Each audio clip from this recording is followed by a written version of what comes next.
Hello my dear students, good morning to all of you. मैं हूं are के गिरी, आपका मैथमेटिक्स गुरु।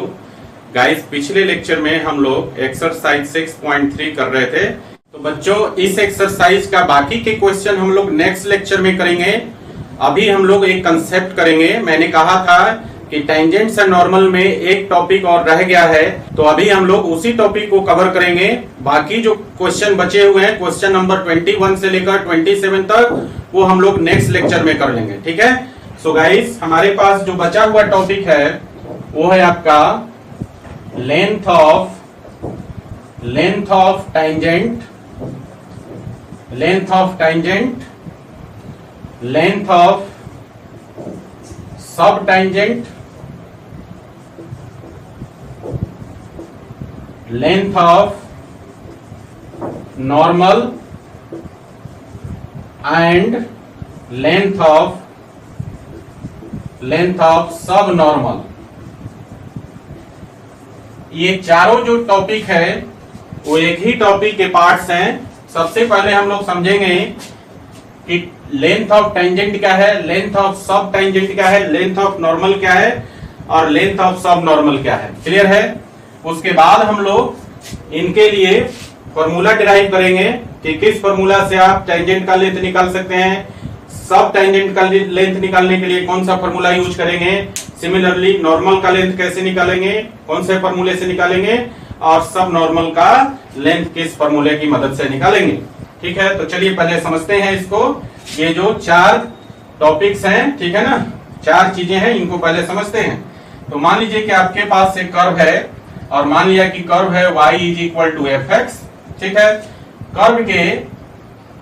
कर्व पर एक पॉइंट है P और मान लीजिए कि पॉइंट है आपका x1 y1। ठीक है ना। कर्व के पॉइंट P पर हम लोग एक टेंजेंट ड्रॉ कर लेते हैं। ठीक है। ये हमारा टेंजेंट हो गया।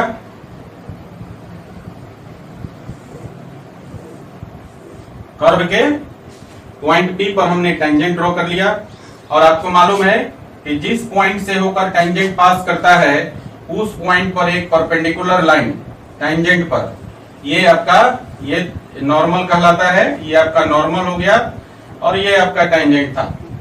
क्लियर है ना। तो अब हमें मालूम करना है कि टेंजेंट का लेंथ कौन सा होगा, इसमें सब टेंजेंट का लेंथ कौन होगा और नॉर्मल का लेंथ कौन सा होगा और सब नॉर्मल का लेंथ कौन सा होगा। ये आपका एक्स एक्सिस और वाई एक्सिस है। क्लियर है बच्चों। तो देखिए क्या करेंगे, ये जो पॉइंट है P, यहां से एक्स एक्सिस पर एक परपेंडिकुलर ड्रॉ कर देंगे। ठीक है। तो परपेंडिकुलर ड्रॉ कर देंगे, इसका नाम लिख लेते हैं। यहां पर T लिख दिया, यहां पर S लिख दिया, यहां पर N लिख दिया। क्लियर है ना। तो देखिए ध्यान से, तो जैसे ही आप पॉइंट P से एक्स एक्सिस पर परपेंडिकुलर डालते हैं तो Pn का वैल्यू कितना हो जाएगा, y1, y कोऑर्डिनेट हो जाएगा ना। इस पॉइंट का y कोऑर्डिनेट हो गया Pn, तो Pn का वैल्यू हो गया y1। क्लियर है। अब देखिए यहां पर सब टेंजेंट नॉर्मल और सब नॉर्मल क्या है। तो यहां से देखिए P से T तक, P से लेकर T तक जो आपका लेंथ है PT, ये है आपका PT जो है लेंथ ऑफ टेंजेंट है, लेंथ ऑफ टेंजेंट है। क्लियर। P से T तक का डिस्टेंस क्या है, लेंथ ऑफ टेंजेंट है। अब देखिए इस PT का प्रोजेक्शन एक्स एक्सिस पर क्या है, Tn। फिर से समझिए, PT का जो प्रोजेक्शन है एक्स एक्सिस पर वो है आपका Tn, यहां से लेकर यहां तक। और ये Tn जो है ये है लेंथ ऑफ, ये जो Tn है इसको बोलते हैं लेंथ ऑफ सब टेंजेंट, लेंथ ऑफ सब टेंजेंट। क्लियर है। अब देखिए ध्यान से, टेंजेंट का लेंथ और सब टेंजेंट का लेंथ क्लियर हो गया। अब ध्यान दीजिए, यहां पर P से एक लाइन पास करती है जो कि टेंजेंट पे परपेंडिकुलर है, ये आपका नॉर्मल कहलाती है। तो देखिए P से लेकर एक्स एक्सिस पर पॉइंट S तक का ये जो डिस्टेंस है PS, यहां पर जो PS है ये आपका नॉर्मल का लेंथ है, तो PS को हम लोग बोलते हैं लेंथ ऑफ नॉर्मल। क्लियर हो गया? पीएस क्या है? Length of normal. और इस पीएस का एक्स एक्सिस पे प्रोजेक्शन आप देखेंगे एनएस, ठीक है ना? इस पीएस का जो नॉर्मल का लेंथ है, इसका प्रोजेक्शन जो एक्स एक्सिस पर है एनएस, ये वैल्यू है आपका एनएस जो है, ये है आपका लेंथ ऑफ सब नॉर्मल, लेंथ ऑफ सब नॉर्मल। क्लियर है? तो ये 4 पॉइंट्स थे। लेंथ ऑफ टेंजेंट आपको मालूम चल गया, पीएस है। लेंथ ऑफ सब टेंजेंट मालूम है आपको, कौन सा है? टीएन, ठीक है। लेंथ ऑफ नॉर्मल कौन सा हो गया? पीएस। और लेंथ ऑफ सब नॉर्मल कौन सा हो गया? एनएस, ठीक है। तो ये 4 जो टॉपिक थे, ठीक है ना, मतलब एक ही टॉपिक के ये 4 पार्ट थे। आप समझ गए कि लेंथ ऑफ टेंजेंट क्या है, लेंथ ऑफ सब टेंजेंट क्या है, लेंथ ऑफ नॉर्मल क्या है और लेंथ ऑफ सब नॉर्मल क्या है। अब हमारा काम रह गया है कि इन चारों का फॉर्मूला निकालना, ठीक है ना, इसका लेंथ निकालना। तो गाइस मान लीजिए कि ये जो टेंजेंट है वो एक्स एक्सिस के साथ थीटा एंगल बनाता है, ठीक है। तो यहां पर लिख लीजिए कि let tangent to the curve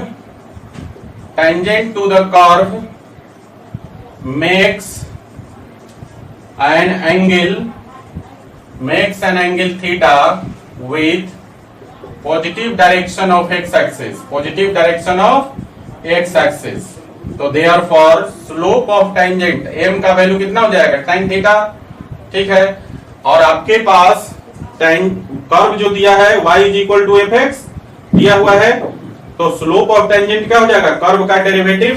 तो आप इसको ये भी लिख सकते हैं therefore tan theta is equal to जो हो जाएगा, tan थीटा क्या है? टेंजेंट का स्लोप, और ये जो tan थीटा क्या होगा? कर्व के डेरिवेटिव के बराबर हो जाएगा। तो देयरफॉर आप लिख सकते हैं tan theta is equal to dy by dx at x1 y1, ठीक है। ये आपका टेंजेंट का स्लोप हो गया। क्लियर है? चलिए इसको ये मान लेते हैं, टेंजेंट का स्लोप क्लियर है। अब जरा इस फिगर में ध्यान से देखिए, यहां पर एंगल थीटा है और ये जो है नॉर्मल जो है टेंजेंट पे परपेंडिकुलर है, तो ये एंगल 90 डिग्री हो गया। तो ये वाला एंगल जो हो जाएगा वो हो जाएगा 90 माइनस थीटा, क्योंकि त्रिभुज का तीनों एंगल का सम 180 डिग्री होता है।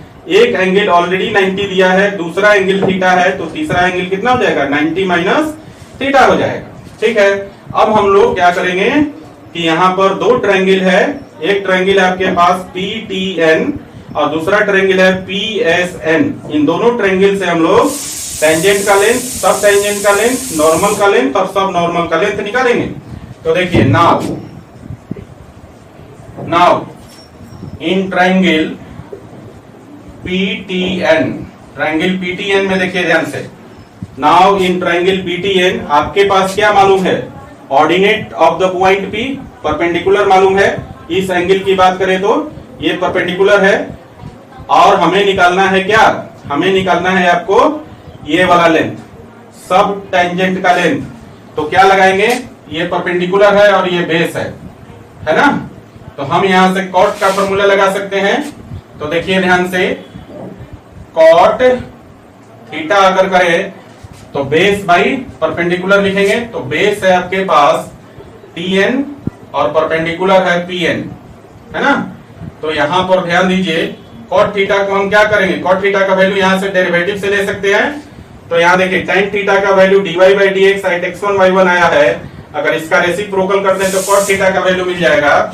सो गाइस इसको लिख सकते हैं हम लोग, देखिए ये हो जाएगा आपका dx by dy at x1 y1, reciprocal कर दिया, tan थीटा का रेसिप्रोकल कर दिया तो cot थीटा का वैल्यू हो गया, और इसको रेसिप्रोकल करेंगे तो dx by dy at x1 y1 हो जाएगा, और वो वैल्यू अब cot थीटा का हो जाएगा। और यहां पर क्या हो जाएगा? Tn, ठीक है, और Pn का वैल्यू ऑलरेडी मालूम है, y1 है, y कोऑर्डिनेट है तो y1 है।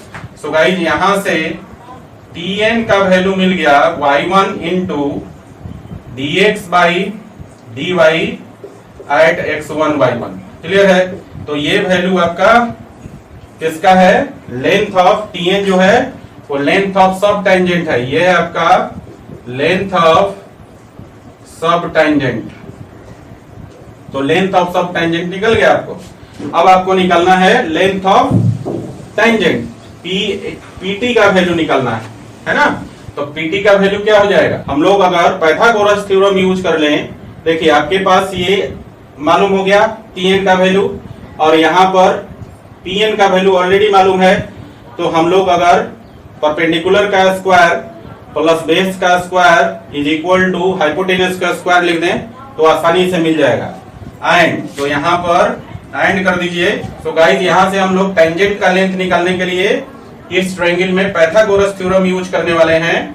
तो ये हो जाएगा क्या, ये हो जाएगा आपका पीटी का पीएन का स्क्वायर और प्लस हो जाएगा आपका पीएन का स्क्वायर और प्लस हो जाएगा टीएन का स्क्वायर और इज इक्वल टू आपका हो जाएगा पीटी का स्क्वायर हो जाएगा ना। तो आप लिख सकते हैं पी, यहां से स्क्वायर को इस तरफ कर दीजिए तो पीटी इज इक्वल टू लिख सकते हैं अंडर रूट, और ये हो जाएगा पीएन का स्क्वायर प्लस टीएन का स्क्वायर। ठीक है, तो देखिए ध्यान से, ये हो जाएगा अब आपका पीएन क्या है, पीएन का वैल्यू है y1, तो y1 का स्क्वायर और प्लस हो गया आपका टीएन का वैल्यू हमने निकाला है y1 into dx by dy at x1 y1 निकाले है ना, और टीएन का स्क्वायर है तो ये वैल्यू भी स्क्वायर में चला जाएगा है। अब यहां से देखिए y1 का स्क्वायर कॉमन ले सकते हैं, तो फाइनली यहां पर हम लोग लिख सकते हैं pt इज इक्वल टू, और y1 का स्क्वायर जब कॉमन लेंगे तो रूट से बाहर आ जाएगा, तो ये हो जाएगा y1 और यहां बच जाएगा 1 प्लस dx बाई dy का whole square at x1 y1। ठीक है, तो ये आपका जो वैल्यू निकला pt का वैल्यू, और pt क्या है, टेंजेंट का लेंथ है। तो गाइस ये वैल्यू हो गया लेंथ ऑफ टेंजेंट।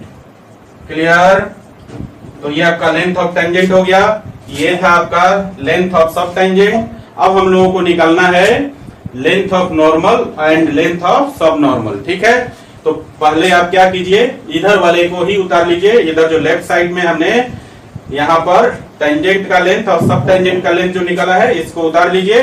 फिर हम लोग इधर से अब आपका निकालेंगे लेंथ ऑफ नॉर्मल एंड सब नॉर्मल। चलिए लिखिए तो जरा, इधर लेफ्ट साइड वाला लिखिए।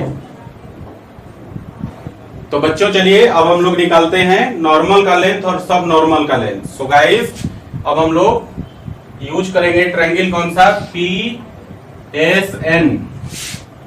So now in triangle PSN में देखिए ये एंगल आपका S पर जो एंगल है वो 90 माइनस थीटा है, तो इसके लिए परपेंडिकुलर PN हो जाएगा और बेस जो हो जाएगा NS हो जाएगा ना। तो देखिए यहां पर हम लोग सिंपली हमको निकालना है ये वाला, तो ये क्या है बेस और ये है आपका परपेंडिकुलर। तो फिर से हम लोग यहां पर लिख लेते हैं कॉट 90 माइनस थीटा, एंगल है आपका यहाँ पर 90 माइनस थीटा, इस एंगल के लिए निकाल रहे हैं, और ये आपका राइट एंगल ट्रायंगल है।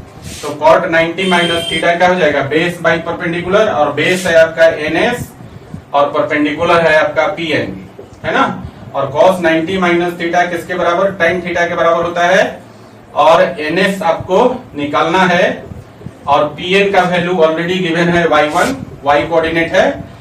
तो यहाँ पर देखिए tan थीटा का वैल्यू हम निकाले थे ना, और क्या निकाले थे, dy बाई dx, ये टेंजेंट का स्लोप था एट x1 y1, ये आपका tan थीटा का वैल्यू था, और दैट इज इक्वल टू हो गया NS by y1। So guys यहां से NS का जो वैल्यू हो गया, देयरफॉर NS का जो वैल्यू हो गया वो हो गया y1 into dy by dx at x1 y1 हो गया। तो ये जो वैल्यू आपका निकला NS क्या है, मैंने कहा ये है आपका लेंथ ऑफ सब नॉर्मल।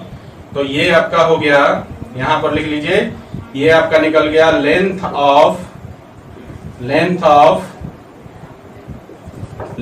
सब नॉर्मल, ये आपका सब नॉर्मल का लेंथ निकल गया। नाउ फिर से हम लोग क्या करेंगे, पाइथागोरस थ्योरम यूज करेंगे यहाँ पर PSN जो राइट एंगल ट्रायंगल है, क्योंकि हमारे पास ऑलरेडी परपेंडिकुलर मालूम है और हमने बेस अभी निकाल लिया। तो यहाँ पर हम लोग राइट एंगल ट्रायंगल में पाइथागोरस थ्योरम यूज करें तो PS निकल जाएगा, और PS क्या है हमारा, लेंथ ऑफ नॉर्मल है।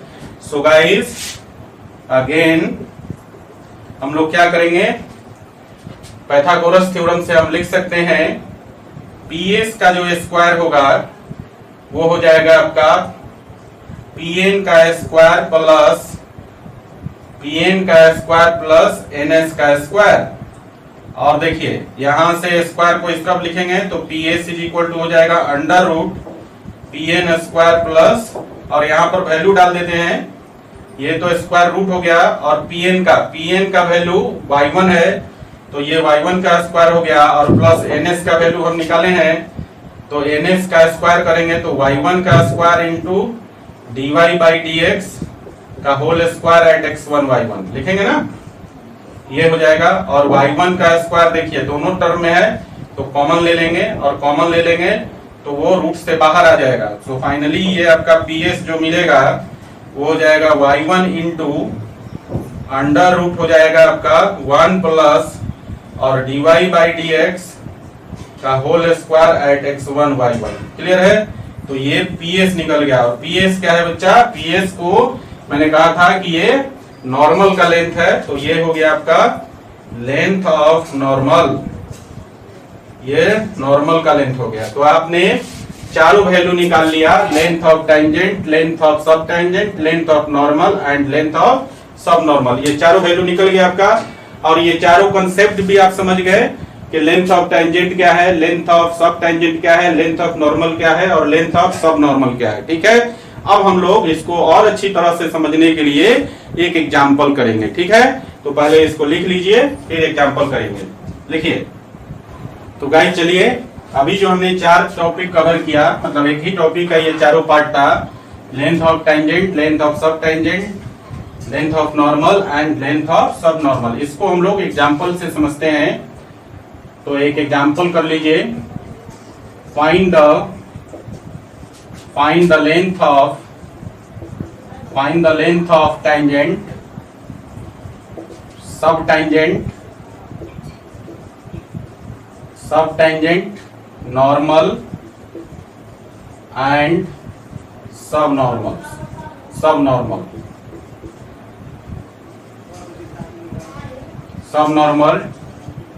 at the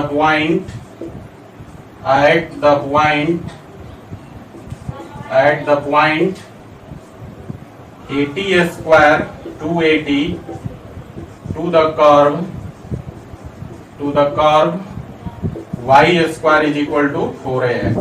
ठीक है, हमारे पास एक कर्व दिया है y square is equal to 4ax, और आपको क्या करना है, कर्व के पॉइंट पर AT स्क्वायर 280 पर आपको टेंजेंट, सब टेंजेंट, नॉर्मल और सब नॉर्मल का लेंथ निकालना है। तो गाइस इसके बारे में हम लोग जानते हैं y square is equal to 4ax जो है ये पाराबोला का कर्व है ना। तो हम लोगों को क्या करना है कि आपको इन चारों लेंथ को निकालना है। ठीक है, तो जैसे मान लीजिए कि आपके पास ये पाराबोला हो गया, y square is equal to 4ax है ना, और इसके किसी पॉइंट पर, जैसे मान लीजिए कि यहाँ पर कोई पॉइंट है P, और इसका जो है आपका कोऑर्डिनेट दिया है, ये दिया है आपका AT स्क्वायर 280 दिया हुआ है, और यहाँ पर जो है आपको टेंजेंट का लेंथ, सब टेंजेंट का लेंथ, नॉर्मल का लेंथ और सब नॉर्मल का लेंथ निकालना है। देखिए इसको हम लोग एक्स एक्सिस और इसको वाई एक्सिस मान लेते हैं। यहाँ पर स्टैंडर्ड पैराबोला है तो वाई एक्सिस यहाँ पर हो जाएगा, और ये आपका ओरिजिन हो जाएगा 0 0। ठीक है, तो ये आपका नॉर्मल हो गया है ना, ये आपका टेंजेंट है और ये आपका नॉर्मल हो गया। क्लियर है? समझने के लिए मैं फिगर ड्रॉ कर दिया, यहां से आप परपेंडिकुलर डाल दीजिए। ठीक है, तो ये हो गया PS, ये N हो गया। ठीक है, तो देखिए ये वाला वैल्यू आपका लेंथ ऑफ टेंजेंट हो गया, ये वाला वैल्यू जो है आपका, ये वाला वैल्यू यहां से t से n तक जो हो गया ये आपका लेंथ ऑफ सब टेंजेंट हो गया। ये जो वैल्यू है p से s तक ये आपका लेंथ ऑफ नॉर्मल हो गया, और s से n तक ये जो वैल्यू है आपका लेंथ ऑफ सब नॉर्मल हो गया। इसी चारों वैल्यू को निकालना है। ठीक है, सबसे पहला काम जो कर्व दिया है उसको हम डिफरेंशिएट कर लेंगे, तो टेंजेंट का स्लोप मिल जाएगा ना। तो देखिए कर्व दिया हुआ है आपके पास, यहाँ देखिए गिवन कर्व, अगर मान लीजिए एंगल थीटा है तो अभी मैंने बताया कि ये एंगल आपका 90 माइनस थीटा हो जाएगा। ठीक है, हम लोग यहाँ पर ड्राइव नहीं करेंगे, हम लोग डायरेक्ट फॉर्मूला यूज करेंगे, बस समझने के लिए आपको बता रहा हूं। सो गाइस गिवन कर्व है y square is equal to 4ax, इसको डिफरेंशिएट कर दीजिए दोनों तरफ, तो ये हो जाएगा 2y dy बाई dx, है ना, और इधर हो जाएगा 4a। तो यहां से 2 से 4 कट जाएगा आपका 2 टाइम्स, तो ये हो गया आपका dy by dx is equal to 2a by y, है ना, और ये वैल्यू किसके बराबर हो गया, दैट इज tan थीटा का वैल्यू हो गया। ठीक है, यहीं पर लिख लीजिए ये वैल्यू tan थीटा का हो गया। ठीक है ना, क्लियर। अब इसका जो है हम लोग पॉइंट 80 स्क्वायर 280 पर इस टेंजेंट का स्लोप निकाल लीजिए। तो गाइज यहां से इसको लिख सकते हैं, देयरफॉर जो tan थीटा का वैल्यू हो जाएगा वो हो जाएगा dy by dx at 80 square 280, और ये वैल्यू किसके बराबर हो जाएगा, dy बाई dx का वैल्यू 2a बाई y है, तो 2a तो 2a हो गया, और y का वैल्यू जो है यहाँ पर कोऑर्डिनेट देखिए, y कोऑर्डिनेट है 280, तो 280 यहाँ से 2a कैंसिल हो गया, तो ये वैल्यू आपका 1 बाई t हो जाएगा। तो dy by dx at 80 square 2a का वैल्यू कितना हो गया, 1 बाई t। तो गाइस यहां से हम लोग देयरफॉर हम लोग क्या करेंगे, एक एक करके निकाल लेते हैं। तो सबसे पहले हम लोग निकालते हैं length of tangent. So guys length of tangent क्या होता है आपका, लेंथ ऑफ टेंजेंट होता है y1 into under root 1 plus dx by dy का whole square at x1 y1। ठीक है ना, और y1 देखिए ये जो पॉइंट है आपका, यही पॉइंट x1 y1 है ना, ऐसा नहीं कि y1 और x1 दूसरे जगह खोजने लगे।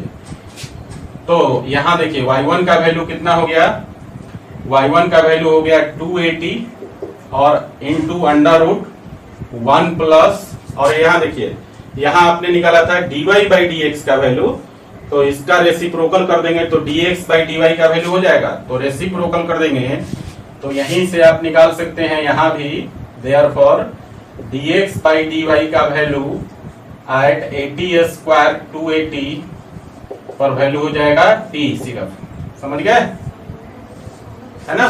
तो dy बाई dx का वैल्यू 80 स्क्वायर 280 पर, मतलब टेंजेंट का जो स्लोप था 1 बाई t हो गया, तो इसको रेसिप्रोकल कर देंगे, dx बाई dt का वैल्यू हो जाएगा 1 बाई t का रेसिप्रोकल t हो जाएगा। क्लियर है, तो dx बाई dt का वैल्यू t हो गया और इसका स्क्वायर हो गया, तो ये हो गया आपके पास 280 under root 1 plus t square, ये हो गया आपका लेंथ ऑफ टेंजेंट। क्लियर है। दूसरा देखिए लेंथ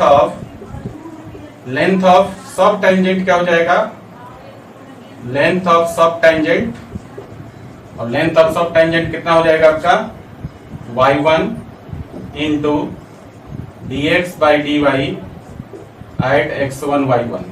क्लियर है, y1 का वैल्यू कितना है बच्चा, y1 का वैल्यू है आपका 280 और dx बाई dt का वैल्यू हमने निकाला था t, तो 280 इंटू t मतलब ये हो गया 280 स्क्वायर, तो ये वैल्यू हो गया लेंथ ऑफ सब टेंजेंट। क्लियर है। इसी प्रकार से तीसरा वैल्यू लेंथ ऑफ नॉर्मल निकालिए, तो फॉर्मूला क्या होता है हमारे पास, ये होता है y1 into under root 1 plus dy by dx का whole square at x1 y1। Clear है ना। तो बच्चा ये हो जाएगा y1 का वैल्यू हो गया 280 और यहाँ पर हो गया 1 प्लस dy बाई dx का वैल्यू 1 बाई t है, तो 1 बाई टी का स्क्वायर करेंगे तो 1/t स्क्वायर हो जाएगा। तो यहां से देखिए ये हो जाएगा 2at और इंटू इसको कैलकुलेट करेंगे तो ये हो जाएगा 1/t T square plus 1/t square, और टी स्क्वायर डिनोमिनेटर से बाहर आ जाएगा तो ये हो जाएगा 1/t और रूट के अंदर बच जाएगा 1 + t स्क्वायर। यहाँ से t कैंसिल हो गया तो ये वैल्यू आपका हो गया कितना, 2a into under root 1 + t square. तो ये वैल्यू आपका हो गया length of normal. And next है आपका चौथा है आपका लेंथ ऑफ सब नॉर्मल। लेंथ ऑफ सब नॉर्मल, और लेंथ ऑफ सब नॉर्मल क्या हो जाएगा, फॉर्मूला होता है y1 into dy/dx eight x1 y1। Clear है? तो देखिए ध्यान से, y1 का वैल्यू है 2at और dy/dx का वैल्यू आपने निकाला था x1 y1 पर 1/t, तो ये हो गया इंटू 1/t, t से t कैंसिल हो गया तो ये वैल्यू हो गया 2a। तो आपका निकल गया, चारों वैल्यू निकल गया, length of tangent, length of सब tangent, length of normal and length of सब नॉर्मल। ठीक है, तो इस प्रकार से आप एग्जांपल के माध्यम से और भी अच्छे तरह से समझते हैं कि किस प्रकार से हम लोग फॉर्मूला का यूज करके इन चारों वैल्यूज को, इन चारों लेंथ को हम कैसे निकालते हैं। ठीक है गाइस, आज का लेक्चर यहीं तक क्लियर है। अगले लेक्चर में हम लोग एक्सरसाइज 6.3 के बचे हुए क्वेश्चन नंबर 21 से लेकर 27 तक क्लियर करेंगे। ठीक है ना, तो आज का लेक्चर यहीं तक बच्चों, फिर मिलेंगे हम लोग नेक्स्ट लेक्चर में। इसे आप लोग उतार लीजिए। ठीक है, देखिए, thanks for watching, keep in touch, do like, share and subscribe.